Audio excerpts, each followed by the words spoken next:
above the Indian Ocean, disaster strikes. She's on fire! More than 10 kilometers in the air, all 4 engines of a British Airways 747 stop working. Roger, declare emergency.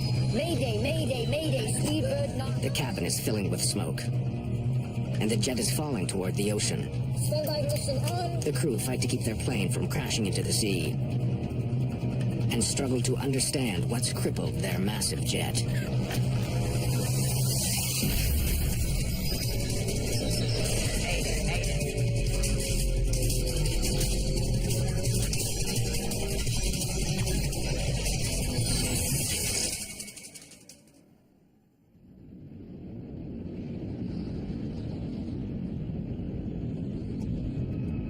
June 24th, 1982. British Airways Flight 9 cruises through the sky over Indonesia. In just a couple of hours, all 263 people on board are scheduled to land in Perth, Australia.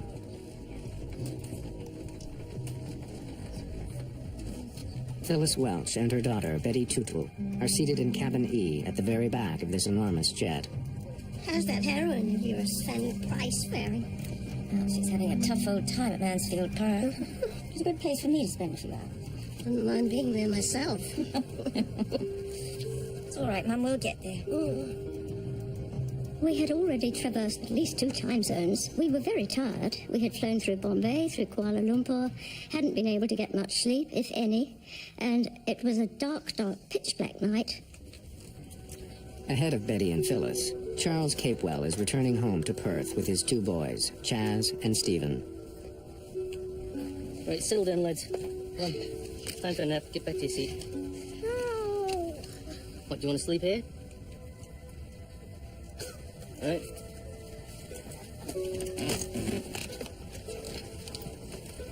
It was a good flight. It was going well. Leaving London, it was great. And we was all eager to go home, and the 2 boys were eager to get back to Mum. I thought, oh, we'll be home in 3 hours, Perth. They'll be patting, we'll get in a taxi and we'll be home. While many passengers have been traveling for almost a day, the crew is fresh. They took control at the last stopover in Kuala Lumpur. Captain Eric Moody got his first taste of flying at the age of 16 when he took a gliding lesson. He was one of the first at British Airways to be trained on the 747. Roger, check with Jakarta. Jakarta Control, Speedbird 9 over Halim at level 370. Speedbird 9, Roger. First Officer Roger Greaves has been a co-pilot for more than 6 years. Barry Townley Freeman has been a flight engineer for just a little longer. I'd not flown with Eric before, or Barry, and that was the first time we'd actually met on that flight. As the jet flies over the city of Jakarta, it's cruising at more than 12,000 meters and has been in the air for a little over an hour. Captain Moody checks his weather radar. There's nothing to worry about for the next 500 kilometers. All right, Roger, it's all clear. Just keep your eyes open. I'll be back in a moment. Just got to use the loo.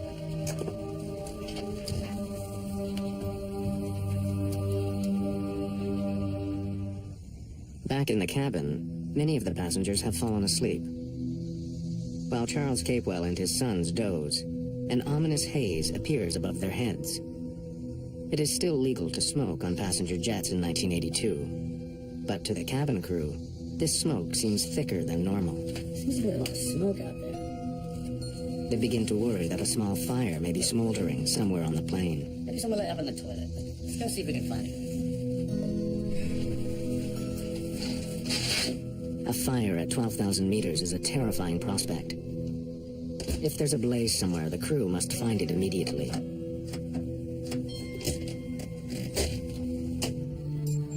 In the cockpit, the flight takes an unsettling turn.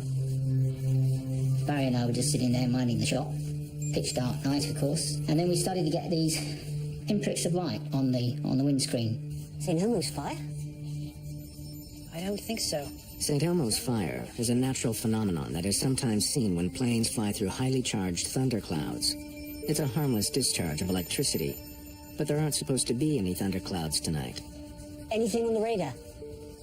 No, it's clear. I don't like the look of this. Let's get a better look out there. With the help of their landing lights, the two men are disturbed to see a thin layer of cloud surrounding their plane, even though nothing is showing up on their radar. But at 37,000 feet, the normal thing you would anticipate would be high cirrus, which is just a thin layer of cloud.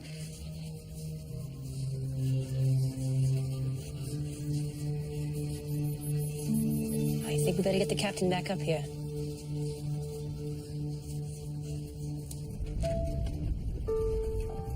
I was reading in my book, and there was a slight flick of turbulence, just a slight flick, and I glanced over to the left, where I had a clear view of the port wing, and to my surprise, it was covered in a brilliant, white, shimmering light, which seemed to be clinging to the wing of the aircraft.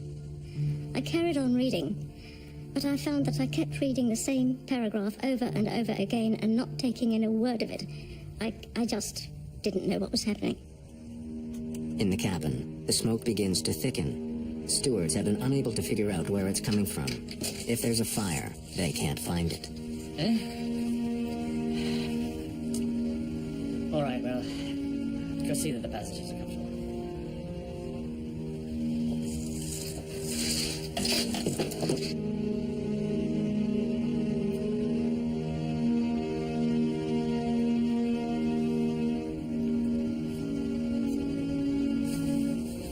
Smell anything odd, no?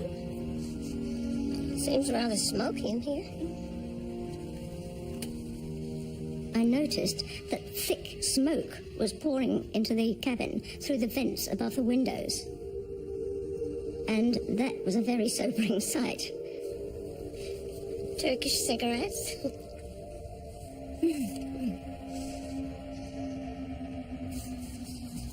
It smelled like the sort of sulphuric electrical smell. And I went on that flight deck expecting to hear that we had some electrical smoke somewhere on the aircraft. But nothing was further from the truth. When did it start? Or just after you stepped out? Anything on radar? No, it's clear, not a cloud. Oh my lord, look at engine 4! It's lit up somehow. Captain, have a look at number 1. It's the same on my side. None of the crew have ever seen anything like this before. But the light show is just the beginning. Their bizarre flight is about to take a terrifying turn for the worse. A British Airways flight to Perth, Australia is confronting something none of the crew have ever seen before. Strange lights are striking their windshield. At the same time, their engines are lit by a brilliant white glow. Look at engine 4! It's lit up somehow.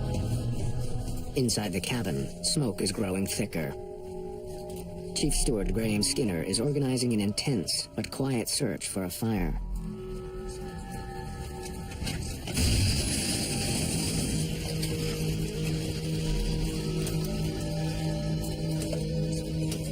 What's all the smoke? There was smoke in the cabin. It got really, really hot. You were perspiring, literally drenched in perspiration. The acrid smoke was at the back of your throat, up your nose, in your eyes, and you were rubbing this and your eyes were running, and it was not a very nice situation at all. Flight engineer Barry Townley Freeman is checking his instruments carefully. He smelled the smoke, but so far has no indication that there's a fire in any of the plane's systems. Can't find anything. With one mystery confronting them, they are suddenly faced with a frightening new surprise.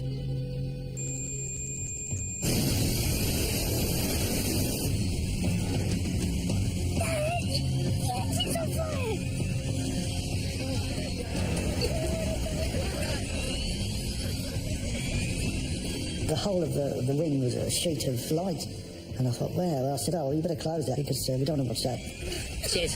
Sit down. Stephen, close that blind.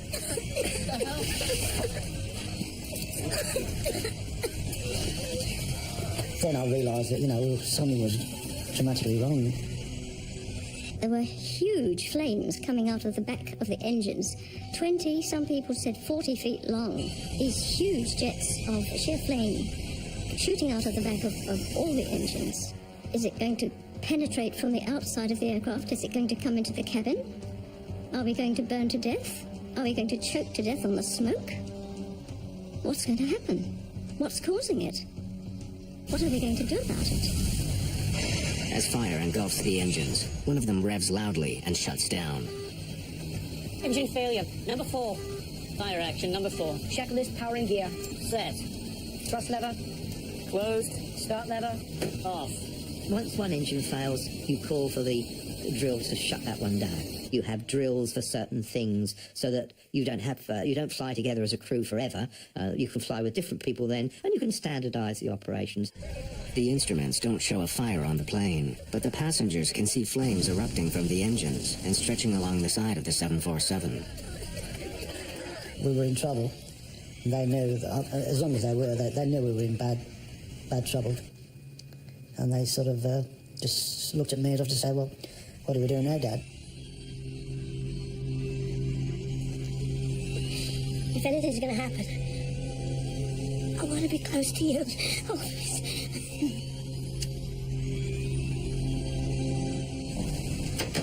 The cabin crew begins storing anything that's loose.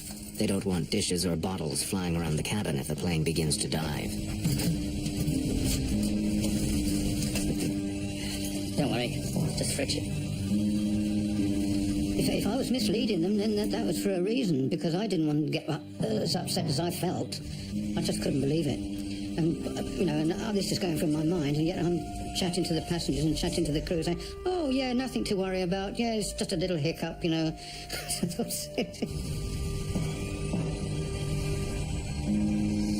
747 is more than 10 kilometers above the ocean. As the attendants try to reassure the passengers, the flight crew are stunned as their bizarre situation suddenly gets much worse. Number 2, engines gone. All right, then. Begin the engine shutdown. No, wait! We've all got... All 4 engines have failed.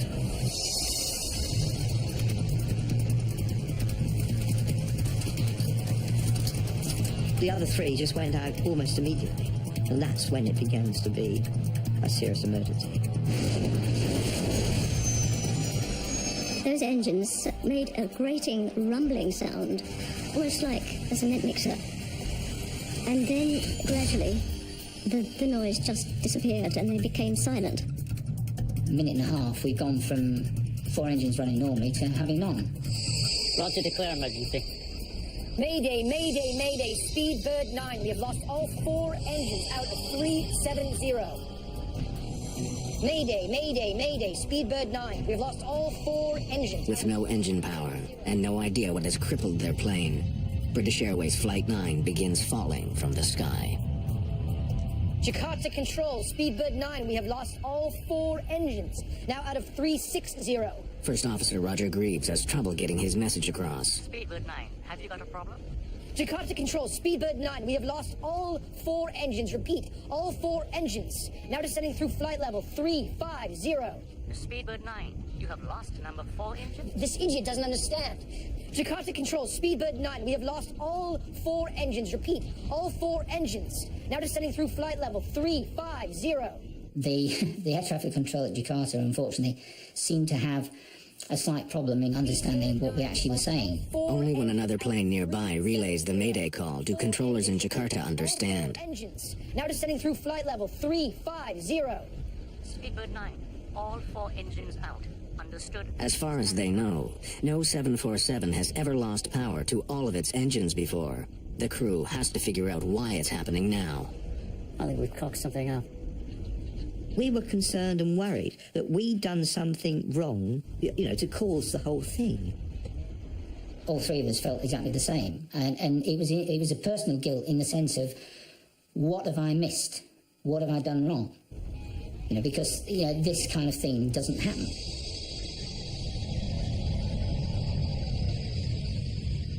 With no power, Flight 9 has started a long, slow fall. The crew has less than half an hour before they smash into the sea. After losing power to all of its engines, a British Airlines jet is falling toward the ocean, and the crew isn't having any success getting them started again. Cross-feed valves, Open. Fire switch. In. The standard restart drill takes up to 3 minutes to complete. Plunging from the sky, the crew has fewer than 10 chances to get their engines going before they run out of time. Never on. Come on.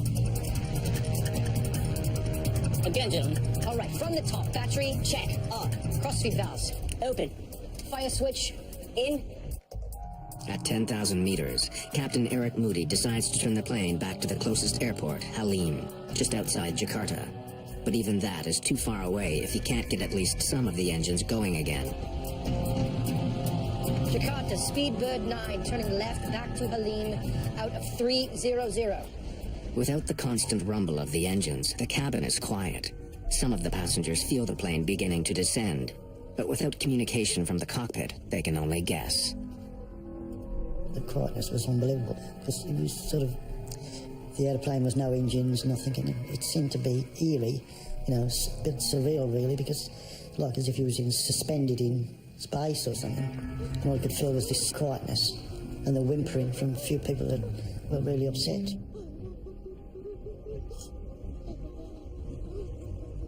Some people were sitting quite rigidly, almost as if they hadn't noticed anything.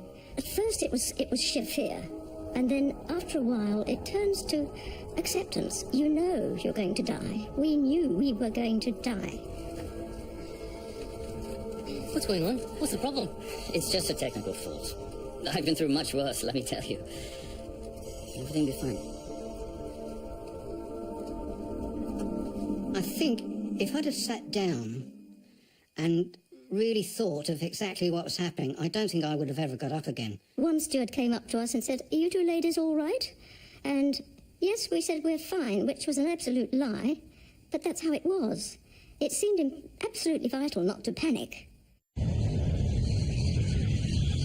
Captain Moody can't restart the engines unless he can keep the plane flying between 250 and 270 knots. But the airspeed indicators aren't working. Captain, I've got 320 knots on my side. Well, I've got 270. Bloody hell, it's a 50-knot difference. I'll change the speed. Falling from the sky with no engine power, the crew now have no idea how fast they're going. But to have the best chance to restart the engines, Captain Moody has to have the plane flying at the right speed. So from that point onwards, Eric then varied the speed through just about 100-knot range, hoping that at some point or other, coincidental with us putting the fuel into the engines, that we would actually be at the right speed. To change speeds, Captain Moody turns the autopilot off. He slowly pulls the nose of the jet up to slow it, and then pushes it down to increase his speed. The upsetting roller coaster movement adds to the panic felt in the cabin. At one time, the aircraft developed a strange motion. It seemed to be climbing steeply and then diving down. That was the sensation we got. And a bucking action that was so violent that we felt it could break the aircraft up in the air. Pressure warning, Captain. We're at 10,000. Pressure warning? It's not supposed to do that. And a warning horn went off. Now, this didn't ever happen on the simulator in this exercise, so it was a bit of a surprise to us. As well as providing electrical power, the engines on a jumbo jet help keep the cabin pressurized. With the engines not working, of course, the air wasn't being pumped in. So gradually the pressure was leaking away. With all 4 engines gone, the pressurized air is rapidly seeping out. The thinning level of oxygen makes passengers gasp. The crew reach for their oxygen masks, but First Officer Greaves can't get his mask to work. My oxygen mask, that was a problem I could have done without. It was stowed above my head, and when I pulled the oxygen mask down, the mask and the tube became separated. The captain must make a difficult choice. If he continues to descend slowly, it will get increasingly difficult for First Officer Greaves to breathe. I said, look, if we get down to 20,000 feet quickly, we can all take our oxygen masks off and we can talk and we're back as a crew again. We had to actually increase the rate of descent to descend to a lower altitude quicker, which in the circumstances was something that we wouldn't really have chosen to do. So then I dived the aeroplane and got rid of about 6,000 feet in a minute. The loss of cabin pressure and the steep dive have another terrifying consequence. The things shot down, they sort of dangled down in front of you.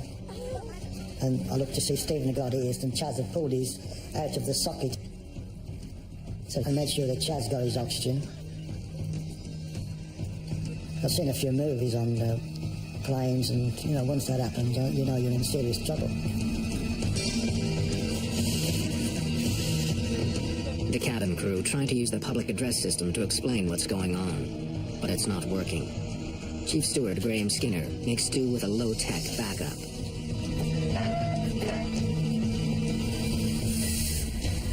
Can you hear me?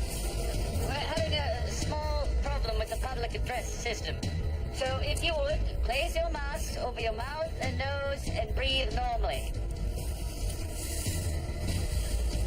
As the passengers try to deal with their panic, Captain Eric Moody is running out of options.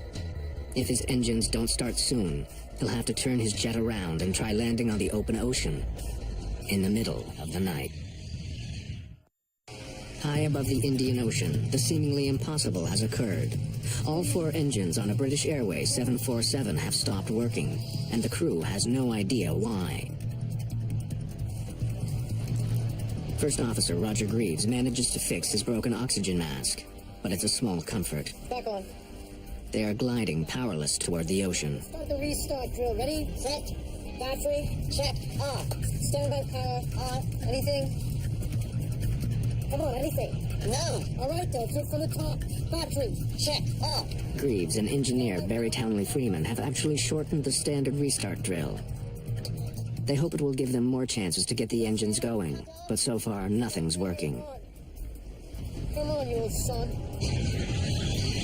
The process that we were going through the whole time was just continuous. We hadn't had any success with the drill at all, despite all the efforts we were putting in. But it was the only thing we had left to cling on to, so that's what we did. From the top again. Battery. Check. On. As the plane falls lower and lower, Captain Moody faces a difficult choice. A mountain range cuts across the island of Java between his plane and the airport. He knows he has to be at least 3,500 meters high to clear it. But if the engines don't restart soon, they won't make it.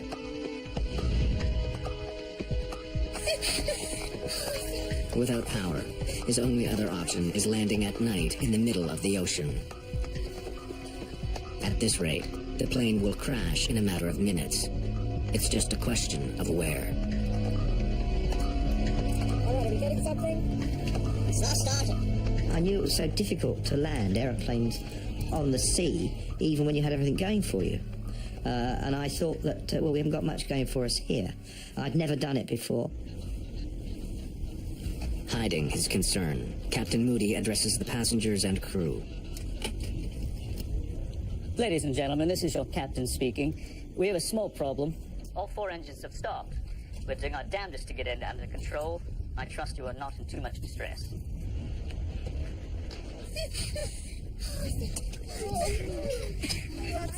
Most passengers expect the worst.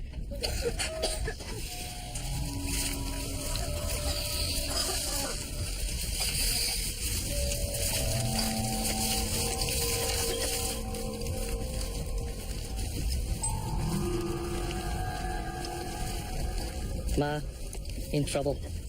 Plane going down. We'll do best for the boys. We love you. Sorry, Pa. I thought we were going down, heading for the ocean, which crash. And I thought if she got the note, you know, she knew we were still thinking about her. And we did whatever we could. Will we be burnt alive? Will we be choked by the smoke? Will the aircraft break up in the air and hurtle us out into space, which was my biggest fear? Or will we come down in the sea and be eaten by sharks alive? Or will we crash into a mountain? Let's crash into a mountain quickly and get all this over. Well, Nothing. It's not starting. all right, from the top then. Battery. Check. On. Standby power. The crew run through their modified restart drill again, with the same frustrating result.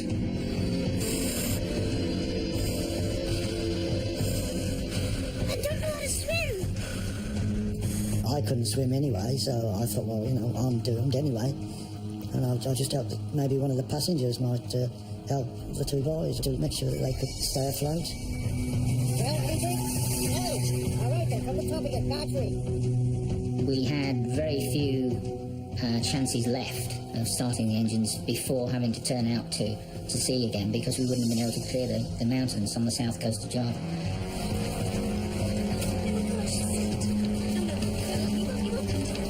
Start there, Ron. Cut off. Fuel pressure. Available. Standby ignition on. Then, as suddenly as it had stopped working, the fourth engine roars back to life. Engine 4, back online. And all of a sudden there was this sort of like somebody giving the other kind of punch from underneath. And then I realised that there might have been an engine. It was a boom. Oh my God, look!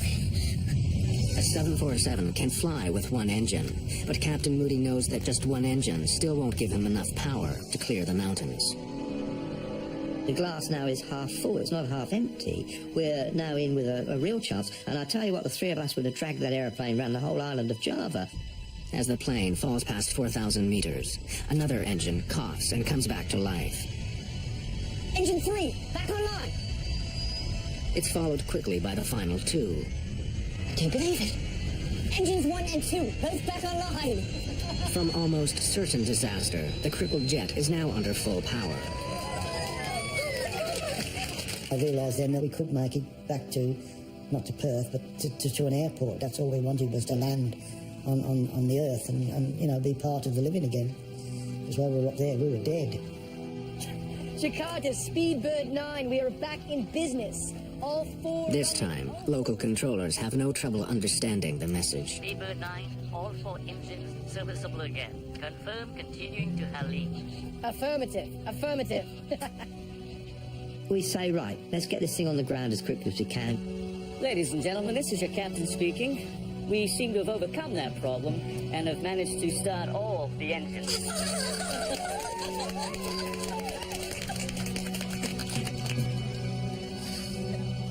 We are diverting to Jakarta and expect to land in about 15 minutes. Captain Moody begins climbing, putting plenty of room between his plane and the mountains below. But as he does, the strange lights that he saw when the crisis began reappear in front of the jet. Now, as soon as we got to 15,000 feet, this St. Elmo's fire started again. Now, I'm not slow, so I have to let's get out of here quickly. Before he can descend, the plane is stricken again. Engine 2 is surging. The whole aeroplane was shaking. It was just going bang, bang, bang. The atmosphere in the cabin was very tense and very quiet. By then, I think very few people were talking. I think there were quite a lot of prayers going up. The engine's violent backfire could lead to a catastrophic explosion. The captain must make another fateful decision. In the middle of the night, a 747 bound for Australia has lost power to all 4 of its engines. After falling for almost half an hour, the engines have restarted. But now, one of them is backfiring, surrounded by a mystifying cloud of light. Begin shutdown drill. Checklist powering gear. Off. Closed. Now, I'm not a coward, but when you've had 4 engines going, no engines going, you get 4 going and show me any pilot that will quickly shut down that engine, because you're worried that they're all going to stop again. Jakarta, Speedbird 9, leaving 154, 120. We are now on 3 engines.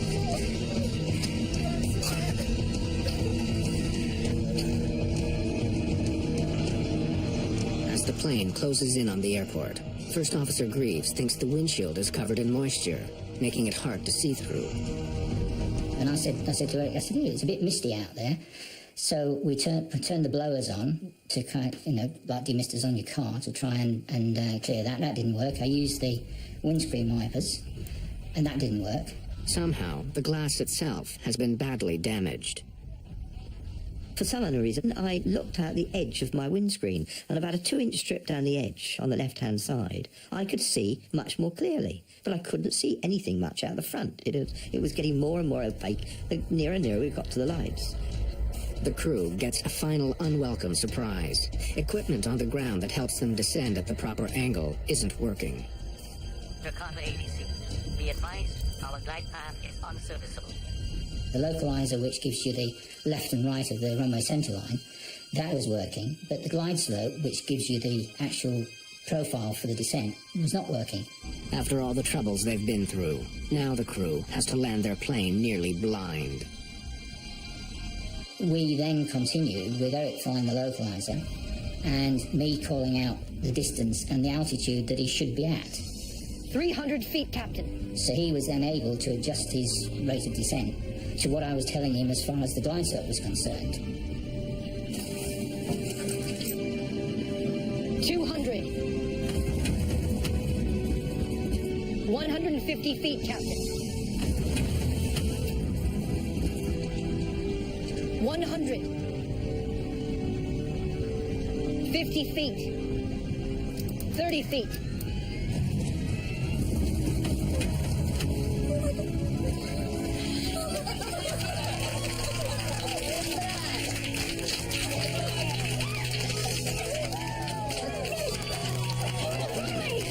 Reverse.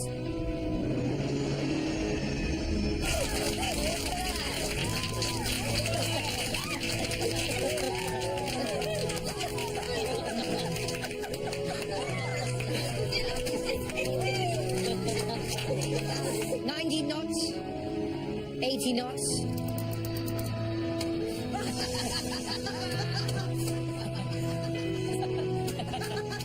We're down.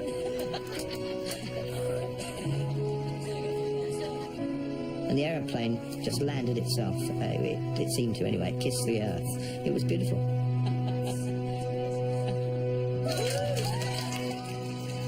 Safely on the ground at Halim Airport in Jakarta, passengers celebrate the end of a harrowing ordeal.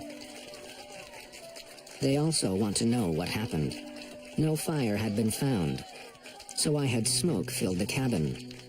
How could all four engines have stopped at nearly the same time? What were the strange lights that surrounded the plane? In the cockpit, the flight crew are relieved, but also concerned that they might be at fault. The first thing that we did, having parked the airplane and shut it all down, was to then go through all the paperwork to see if there was possibly anything anywhere in it that might have given us any pre-warning of some sort of phenomenon that caused what happened to us. Every time, because it's going to come back to us. The damage to the 747 is extensive. The windshield is heavily scratched. The wings and nose of the plane seem to be sanded down. The paint has been stripped off. Bare metal shows through. But the crew still has no idea what has caused such extensive damage, or why the plane's engines had all stopped working. During a calm flight to Australia, all four engines of a British Airways 747 suddenly stopped working. After a long, terrifying descent, the crew managed to restart the engines and land in Indonesia.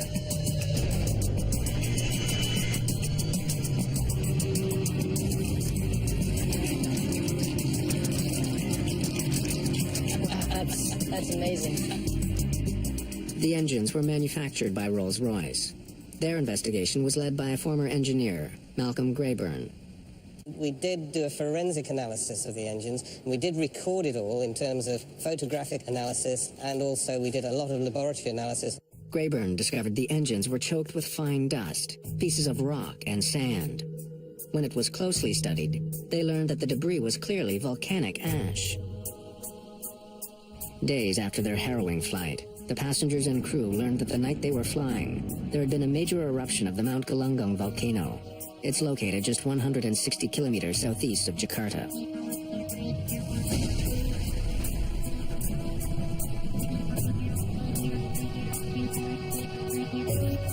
Tom Casadevall is director of the U.S. Geological Survey and has studied the Galunggung volcano. Galunggung erupted explosively early in the 1980s. In April, May, June of 1982, the eruptions became increasingly more powerful. The eruptions were large and the damage was extensive. More than 60,000 people were evacuated from the area around the mountain. The night Flight 9 flew near the volcano, it erupted again.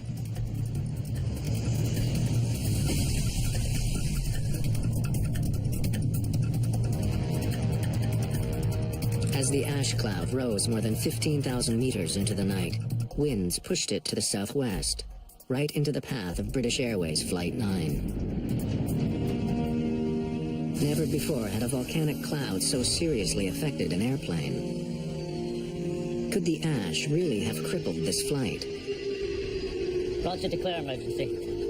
Mayday, Mayday, Mayday, Speedbird 9. We have lost all 4 engines. This is not soft material at all. This is very fine, ground-up particles of solid rock and minerals. This material is very, very abrasive. In addition to sandblasting the windshield and all the leading edges of the plane, could the ash cloud explain all the other strange phenomena the passengers and crew had experienced? Even though it's a very fine material, it can still cause abrasion and friction on the skin of the aircraft. Because it's such a dry environment up there, that frictional electrification produces the glow that we refer to as St. Elmo's fire. The electrification also caused the interference in communication experienced by the crew. Speedbird 9, you have lost number 4 engine. Some of the volcanic ash that was sucked in and ground up by the engines was also blown into the plane, and when passengers and crew saw it swirling through the cabin, they feared the worst. While the volcanic ash caused the visible scarring, filled the plane with smoke and fouled communications, could it cause the engines to shut down as well? An X-ray. A turbofan jet engine works by sucking in enormous amounts of air. The air is then highly pressurized by the engine's compressor. This tightly packed air is mixed with fuel and ignited. The force of this reaction propels the jet through the sky.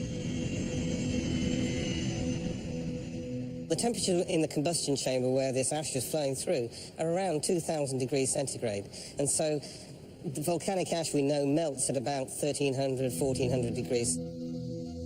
When the liquid ash reached deeper into the engine, it cooled slightly, turning into a sticky molten goo that attached itself to the engine and began choking it.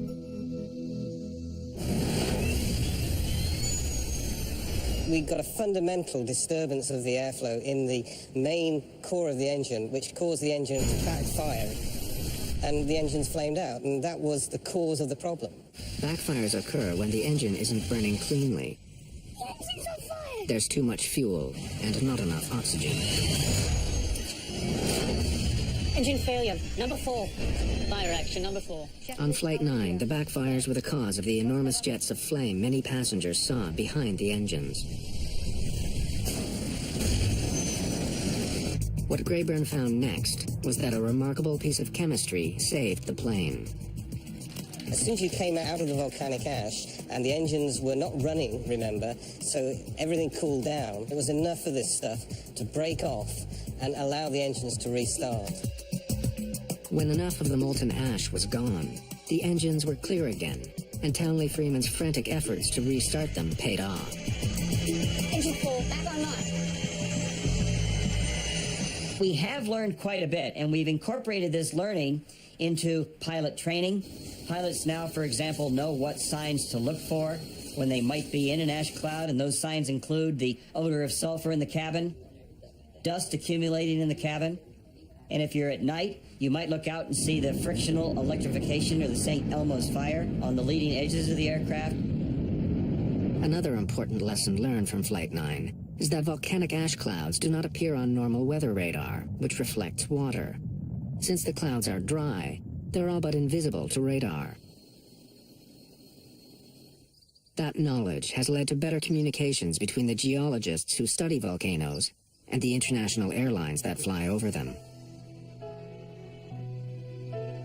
The crew of Flight 9 was recognized with awards and commendations in the months after their incredible night.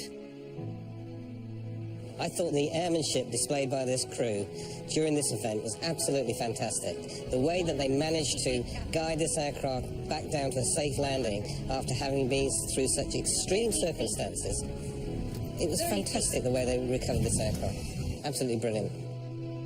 For everyone on board Flight 9, the terrifying plunge through the skies had a lasting impact. Betty Tootle was so struck by the events of that night that she wrote a book about the ordeal. This was an event which was unique in aviation history, and it seemed to me absolutely vital that it should be put on record, and I wondered who was going to do this. But no sooner had that thought entered my mind than I thought, I'm going to do that. Tootle would also end up marrying a man she met on the flight, James Ferguson. Charles Capewell and his 2 sons made it home 2 days after they touched down in Jakarta. 25 years later, both Chaz and Stephen still live in Perth. Not long after their fateful flight, Captain Eric Moody created the Galungung Gliding Club. Every member of the crew and all passengers were automatically admitted to this exclusive group. Many of the survivors of British Airways Flight 9 mark its anniversary each June, and happily stay in touch to this day.